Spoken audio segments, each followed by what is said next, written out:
eyes may be able to see, but without a heart, you cannot feel. What's up, everybody? This is George C.S. Samuels, and you are tuning in to episode 106 of the It Will Come Show. And today we're going to be talking about the evolution of digital tribalism to digital clans. All right, so let's dive straight into it. Let me get this up on the big screen. Okie dokie. So the evolution of digital tribalism to digital clans. Hope your Monday morning is going well, depending on where you're tuning in from. It's definitely been an amazing 2020, has it not? We're 6 months in, so depending on when you're watching this, if it's live, obviously you're in the same time period, but for those who will be watching this later on, the recording, we are going through a very momentous period in time. And so this episode today was actually inspired by some conversations I had over the weekend. And so if we look at just the image on the left, so I was at a place called Draper Startup House here in Singapore. And Draper Startup House, you can just go to draperstartuphouse.com to learn more about them. But they were originally called Tribe Theory. The business started off as a startup hostel, but what was even more fascinating is this plaque that is actually positioned right outside of the startup house. And what's amazing is that I've been to this place so many times, but I've actually never read this. And so let's just have a read through. So Ning Yung Ui Kwan, I'm probably murdering that and not in a good way, is the oldest Chinese clan association in Singapore. Established in 1822, it is catered to Cantonese immigrants. Its founder, Cho Chi. Now, the founder bit, the reason why I'm reading this out aloud is because it ties into what I'm going to be talking about today. It is believed to be one of the very first Chinese immigrants to Singapore in the early 1820s. The association was initially run as a temple and meeting hall for people from Toi San County in Guangdong, Cho Chi's hometown. Its role gradually expanded to include welfare, employment, housing, and education services for the Cantonese in Singapore as well as new immigrants. Chinese clan associations, or Hui Guan as they are generally known, were the backbone of the Chinese migrant community. Like Ning Yung Hui Guan, most clan associations were organized along blood or dialect lines. Their wide kinship network was an invaluable source of support for new immigrants, providing a community which new immigrants could easily fit into. The host community was much like home, the same language was spoken, the same customs were practiced, and the same occupations pursued. In times of need, clan associations would also step in to help in cash or in kind. All right, now that last line there, in times of need, the clan associations would also step in to help in cash or in kind. This is what kind of stood out to me the most, because what we're seeing in the world right now is sort of a time period where many may be losing their jobs or losing business, and the formal business transactional relationships of our time may not be sufficient enough to actually assist people who are going through dire times, right? And so the clan structure actually of the past is something that actually helped people during these times. And because we've become so globalized and so digital, a lot of these structures are actually seeping into the way that people are banding together, or at least wanting to band together. Okay, and so it was even more interesting because on Twitter, I also saw some conversations happening around sort of the same topic, right? So somebody posted a tweet called "The medium is the message, and our current era is that of digital tribalism." Now, on Twitter, you may find that people often talk about tribalism as being a bad thing, but what is intriguing is that it's tied in mostly to sort of the ideas, the Western views of collectivism, socialism, and then communism. All right, but we have to understand, if we look at human behavior, we are all very much drawn towards collectivism, right? Groupings, etc. And so this I always find very fascinating to watch on Twitter itself. So I then wrote, tribalism seems to be ingrained in us, and I wonder sometimes if we should stop fighting it and simply learn how to embrace it effectively and or healthily, right? And I put in quotations, community. So today's episode is also tied into the last episode that we had, where I actually touched on this book called The Rule of the Clan. And today we're going to be going a little bit more in depth into that. Okay, so our overview of today's session is tribes versus clans, making social systems digital, examples of clans throughout history, kinship and clan systems, totems, emblems, and founders, and then remapping clans and the future of digital clans. So, tribes versus clans, what's the difference, right? So often in the West, when people think about tribes and clans, they often think about like indigenous groups or, essentially native clans, right? And typically seen as something that is primitive, something of the past, and yeah, just primitive, right? So the actual definition of a tribe is a social division in a traditional society consisting of families or communities linked by social, economic, religious, or blood ties with a common culture and dialect, typically having a recognized leader. A clan, on the other hand, is a close-knit group of interrelated families, especially in the Scottish Highlands. All right, so clans, it actually has origins in Scotland. So it can typically be a large family or a group of people with strong common interest. All right, so, and clans are typically smaller than tribes.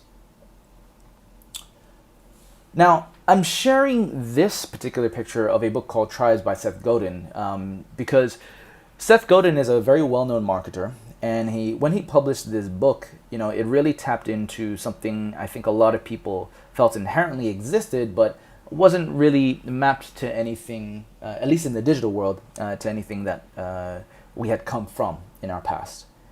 And so Seth Godin popularized the word tribe to talk about online communities. And it's been very interesting to see how many others have also referred to this in a marketing sense. And so there was a period where people were talking about like online digital tribes, and it's definitely prevalent. But I personally feel that we might be moving even smaller to now clans. And definitely going to be talking about this today. So let's first take a look at the roles, the examples, of clans from around the world.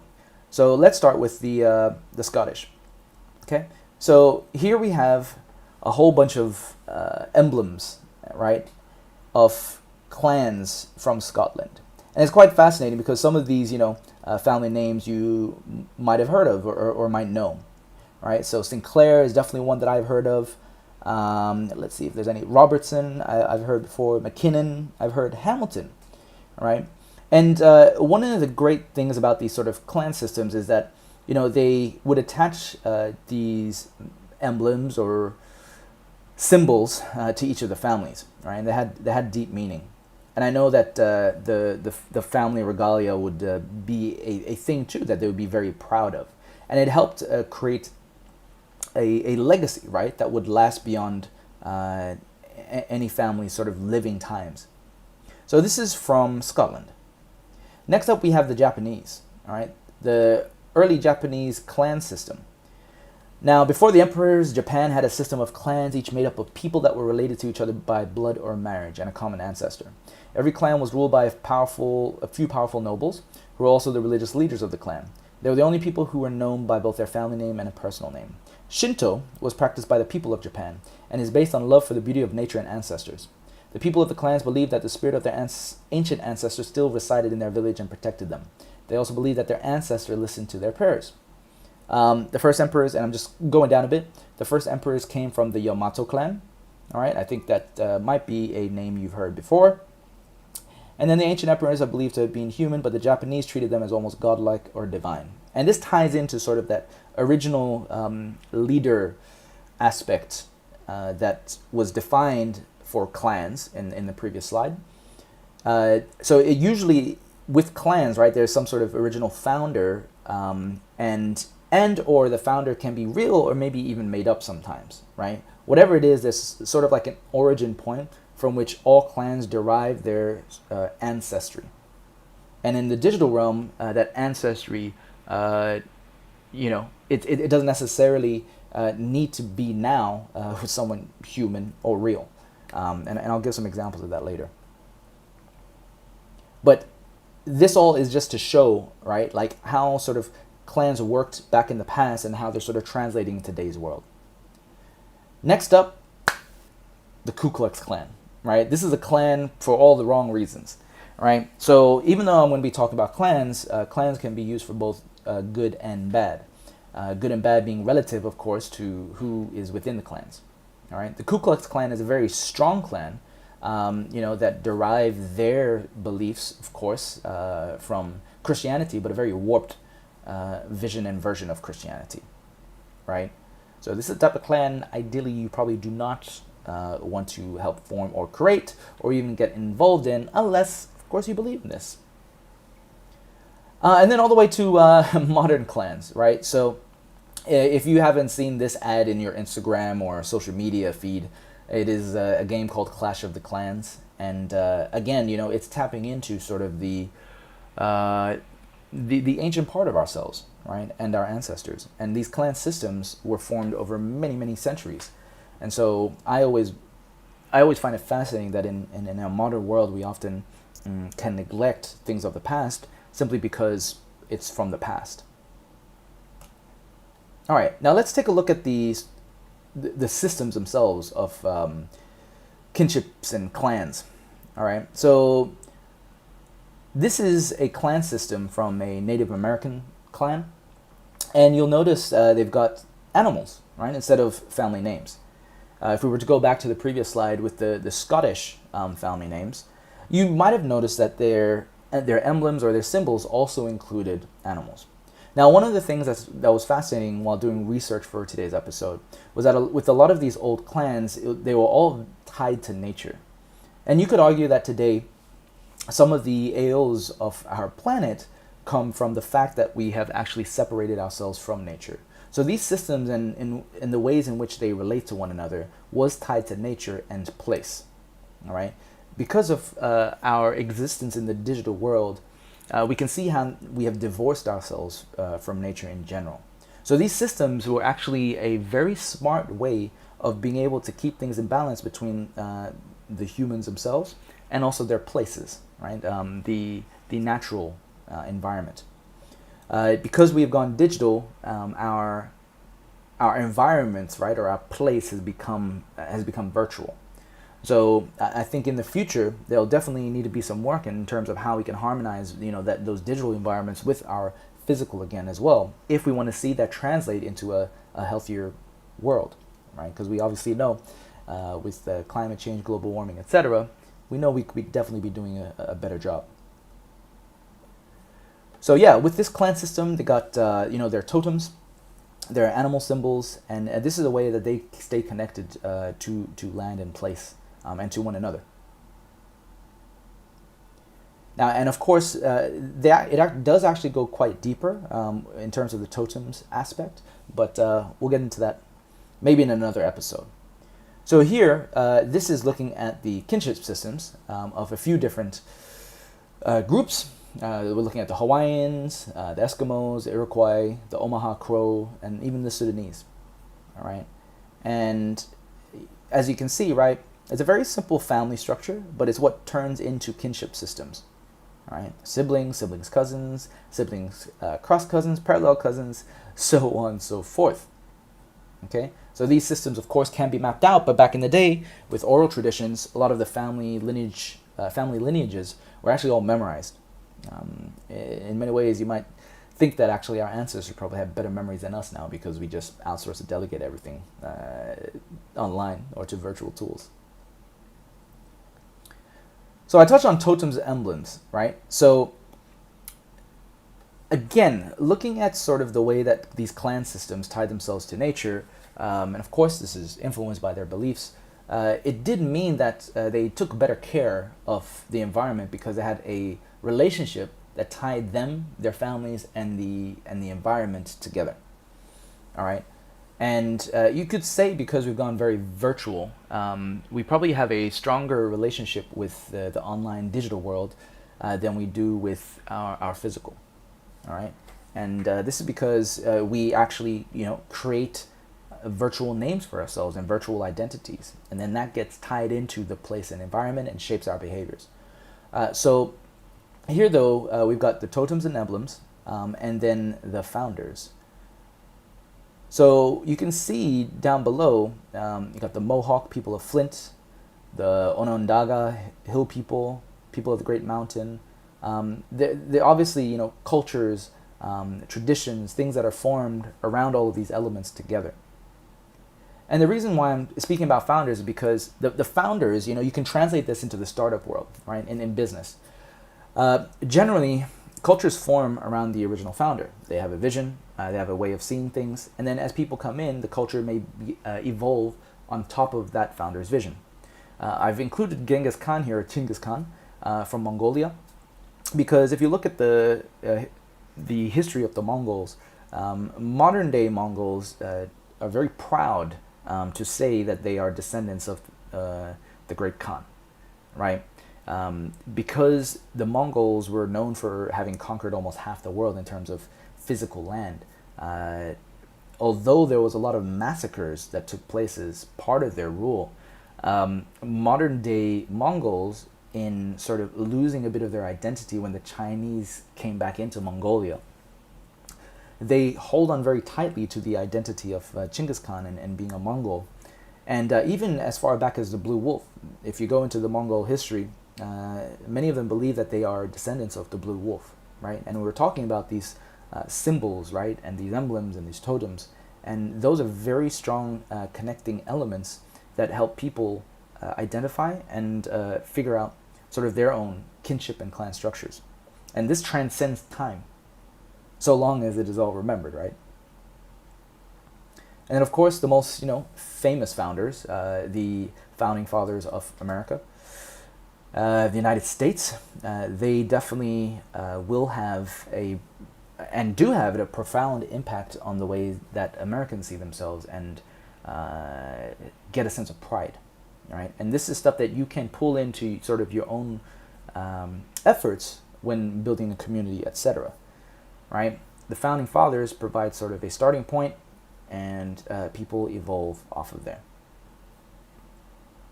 And of course, forgot to mention, when it comes to families, right, if people are descendants of any of these founding fathers, again, sense of great pride comes from that. Now, remapping clans and kinship systems. So I'm sharing this snippet from a research paper that I was reading on kinship networks in Kazakhstan. So I highlighted an area here. It says, the broad assumption of most theoretically driven work is that kinship is the domain of the anthropologist. To the extent that political scientists consider kinship, they do so as something for modern institutions to overcome, as something in fundamental opposition to the state apparatus. So, yeah, I think I will touch on this, that the way that the modern world looks at the past is as something that is to sort of be overcome, right? That because it was in the past, it isn't necessarily something that works for us now or is relevant now. My observations has been quite the opposite. It's been that, if you look at a lot of things from the past, we wouldn't be where we are today if it weren't for that, right? And so in trying to just have something new for the sake of it being new, we lose a lot of the work that has been done over centuries or even millennia. And this isn't a good thing, because what ends up happening is we actually repeat the mistakes of the past. There's that quote or saying that history doesn't repeat, but it often rhymes. And this is very true, especially when it comes to social structures. I've seen in modern organizations a lot of people playing with sort of new ways of structuring ourselves, right?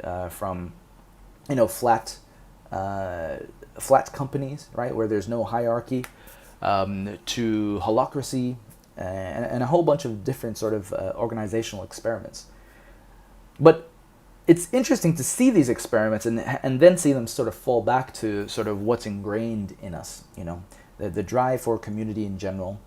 Systems of hierarchy get naturally placed a lot of the times. And I think our problem with hierarchies comes from poor leadership within hierarchical systems versus the system itself. And then with kinship networks, right, if we look back here, In a lot of parts of the world, especially remote areas, kinship networks are still very strong. Clans are still very strong. I know in Bali, the last time I was in Bali, there's sort of like the law of the government, but then government folks actually have to still check in with the local clans of different areas, right? And they have their own rules and systems. And when you're driving around and interacting or even trying to do business in Bali, you'll see very quickly that those systems still exist, and for good reason. And so I think this is going to have a play in the way that we also operate online, because really we try to do things new and different online, but we're just remapping everything for the virtual world, remapping everything in the physical world for the virtual, right? And naturally so. But I think we can make our jobs a lot easier if we can actually study some of these things as well. So I've shared this because if we're going to look at remapping clans and kinship, if you're tuning into this episode for the first time or this show, we actually have a group called The Pack. So if you want to learn more about it, just go to jointhepack.co. That's jointhepack.co, and you will learn more about it. It's a accountability group and community, or accountability accelerator. And we've naturally observed how people in this accelerator have actually formed. And we used wolf packs as a way to sort of study how to best do that. And I have a personal fascination with wolves. And I see this sort of same structure with tribes and clans, right? Wolves are known to be actually quite communal and social. And although they are small in numbers, they can actually take prey down that is much larger than themselves, right? And they also have a very big impact on the wider ecosystem place, which is what we were talking about before. And so we have a pack, large pack, which is sort of our community. And then within the pack, we actually also have smaller packlets, which is probably what we would describe as the clans, right? And so with that, we have actually started to form packlets, clans, and gotten people who lead that to sort of come up with, together with their packlet, a name, right, for the group, and something that they can band around together to describe them. Okay, and Life with a Pack, of course, this is just to showcase that in a clan structure or in a group structure, people who are lone wolf types, we call them, they obviously can get through life a lot better, a lot more easily when they are with the right group or a productive and healthy group. So these kinship ties, I think, can definitely be pulled in to a lot of people's efforts who are looking to build communities or get groups together, but start to look deeper, because I think in the business realm there's a lot of interest in trying to build communities, but you have to look at sort of what you can do to move beyond, right, just the transactional relationships. Of course, there's money exchange, but what can you do more, right, to truly help one another? So finally, if we look at the future of digital clans, I'll sort of finish up with this tweet. So this is from Andrew Wilkinson, and I believe he is the founder of... give me a second, let me see if I can just find... Founder of Dribbble. All right, so Dribbble is actually a great community for designers, and MetaLab. All right, so here he's talking about our brains are designed to 1 to 3 tasks per day. I would agree. So productivity areas, a social group of less than 50. Most time spent silent in nature doing a task. Right, we're talking about nature. No awareness of anything happening outside of 5 square kilometers. Right, your place, and there you go. No wonder we're all miserable. And so I replied, actually, your social group of 50 is anthropologically approved. There is a term called bands in anthropology, which is a notional type of human social organization consisting of a small number of people, usually no more than 30 to 50 persons in all, who form a fluid, egalitarian community and cooperate in activities such as subsistence, security, ritual, and care for children and elders. Right? And isn't that interesting? Right? Because really what we're seeing is, as sort of global trust falls in the world, people want to get into closer communities, right? More intimate relationships, because at the end of the day, That's what's real, right? When you die, you really just want to be surrounded by like the people that you care about the most, know the best. And so most people cannot fathom very large numbers, right? And so Facebook as well often talk about how they had to switch their mission statement from just connecting the world to essentially creating more meaningful groups, because connecting and just having a lot of followers, connections, friends, etc. it's not enough. It doesn't do anything. And so, and because now we have issues with like deep fake videos, fake news, people feeling like they're being lied to left, right, and center. Nobody knows who to trust anymore, right? Because everybody is starting to see that things can be manipulated. And so we're trying to solve a lot of problems technologically, but not often looking at sort of the social structures and the systems themselves, right? And that might be the root of the problem. And I think we can start to heal this and bring it back together by actually looking at these smaller, closer groups. And instead of focusing and looking at success as something as being like, oh, this is how many people I've impacted or, had very loose and not so deep relationships with, maybe there's a better way, right? Maybe it would be better if we did, look at clan systems again, right? And see how we can actually just impact like small groups and everybody just doing their thing in those clan systems or those clans to help out on the whole, right? And this goes back to sort of even with, say, the individualistic way of seeing the world. Take care of yourself first, and then you'll be able to take care of others, right? So start small. You can do that with yourself first, and then you can impact the next 5, then the 50, then the 150, and then so on and so forth. And that doesn't mean that you can't go big, right? There's a lot of people who do like to look at the world problems and try to fix them all in one day. But there is power in the small. And I don't think we should neglect that at all. So this here is just looking at sort of the decline in trust over time. So this is just 8 years. There's another graph that actually looks at sort of over decades. But there's trust inequality increasing more and more. So finally, I'll leave you with this quote. In the response to strangers, sport arose as a sublimated representation of a community's armed might, as well as its pride of place and clan. And I share this, even though it's talking about sport, it's very relevant because a lot of what we bring in today is a substitute for what existed before when we had clans and tribes. And so if they are substitutes, have they been good substitutes? That's the question that I've been asking myself over the weekend. And in a way, if we look at even just the business world and the interest in creating brand communities, which is what I'm involved with my company Faya, it's, we have to ensure that as we are rebuilding these things and mapping things to sort of a new environment place, which is digital, I think it's important for us to, again, study from the past, see what has worked and what can work well for us today, but with newer perspectives on it, right? But because things come from the past, we shouldn't discard it completely. We should always learn from it and, try to go back as far as possible, because things can be learned from the evolution, right, over time. And so with that, what were your takeaways? Would love to hear. Feel free to comment below.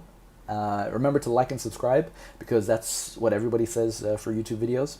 And as always, remember, through patience and persistence, it will come. The eyes may be able to see, but without a heart, you cannot feel.